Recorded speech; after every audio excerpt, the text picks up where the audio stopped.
So I just saw this, I just heard this story on the radio about a woman whose son, autistic son, was so violent, that, you know, he would actively just fight her for hours on end and break into these extremely violent tantrums at school, leaving her or other teachers, you know, physically damaged. And this boy, he's 9 or 10, and he's just falling into these fits of rage, violent rage, which according to the parents is very out of character. And the mother's complaining that there isn't enough support for her, for people like that. And to some extent I agree. I think the kind of support that we offer people like this is completely the wrong type of support. We look at a condition like autism and we call it a disability, like there's something operating incorrectly in the brain. That's not what autism is, I'm afraid. And this is probably going to upset a lot of people, but an autistic person is simply just like any other person who has cracked. It's just a normal person who has cracked. The difference is autistic people are extremely sensitive people, psychically sensitive individuals. They see the world in a different way. They're so much more attuned to the world around them. And what happens, and this can happen to anybody no matter how sensitive you are, but it's more likely to happen if you are psychically sensitive, especially, well, obviously to people with autism, is when everything becomes too much, when the outside world, all the noise, all the chaos becomes too much, the mind literally just turns in on itself. And it sort of starts to, it changes its attention from looking outwards to looking inwards, and it creates these sort of like these deep analytical loops. It causes the individual to put up deep boundaries and hide themselves from the world and insulate themselves. And this is why we have so many autistic people who are from a young age just stuck in a, you know, stuck as almost like a 6-year-old or a 7-year-old or sometimes older. It's because they've got to a certain age and the exterior environment has become too much, too powerful for this sensitive being, that their mind has switched, cracked and turned in on itself. And this doesn't just happen to children, it also happens to adults as well. And it causes people to sort of become non-verbal.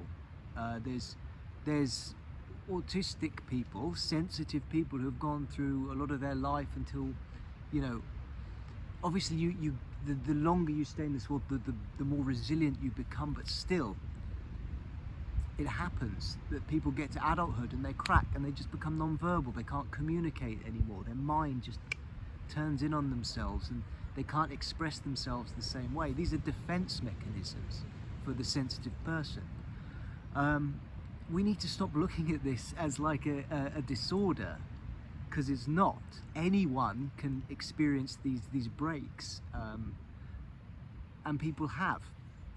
You don't need to be extremely sensitive for it to happen, it's just more likely. So yeah, I mean, it all comes down to this absurd belief in scientism that we have, that everything can be explained through science. It's fucking stupid, to be quite honest. Like, you can't explain everything through science. To be quite honest, you can't explain most things through science. Every week they come up with it. Oh, you know, Einstein was wrong. Oh, this is different. This is this and that. Oh, we've found all these new variables. It's because it's all made up. Everything in this world is made up.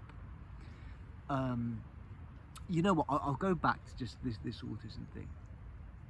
So why does this child that I talked about at the beginning, why is he violent? Why is he acting in such outbursts? Well, it's because he is sensitive. And we share this world not only with the other creatures in our material world, the trees, the insects, the animals, and obviously other humans, but also with another whole other realm of beings that we do not perceive. Okay? Which can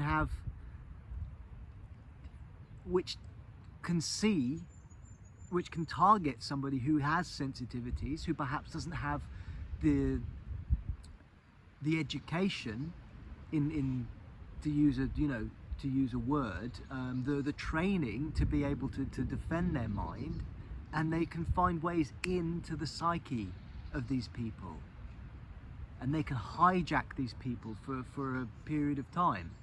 So what's the solution to this? I don't want to say exorcism because I don't know anything about that, but like, it's spending more time not trying to sort of put people in boxes. Oh, ADHD, autism, OCD, all this bullshit, this nonsense is all the same thing. It's sensitivity. It's actually spending time with these people and teaching them how to relax their mind, how to use their mind, and how to put up psychic defenses correctly. And this is something that we've completely forgotten. It's so stupid. Instead we've had thousands of years, we had these traditions which taught us how to use our minds properly, how to sort of defend ourselves psychically. We threw them out the window 300 years ago, over the past few thousand years even, in the name of doctrine, in the name of industrial progression. And we've replaced them all with this nonsense, which is science. I'm not saying science is entirely nonsense, but the way we go about using it at the moment, applying it to absolutely every facet of life, is quite silly, isn't it, really?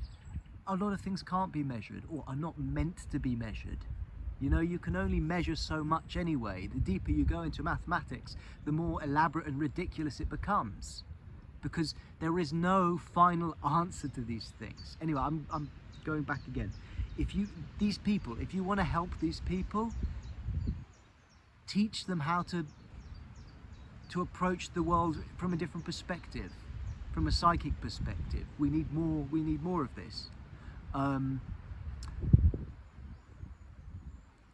That's it. That was just a bit of a rant. I'm going to try and keep doing these videos because I need to get this information out there somehow. It's really crude at the moment. I'm just sort of practicing this sort of video format, so I apologize if that was just a dump of information. And I expect it's going to get a lot of sort of like hatred and shit like that, but like, yeah, I've got to start somehow. Yeah, that's it.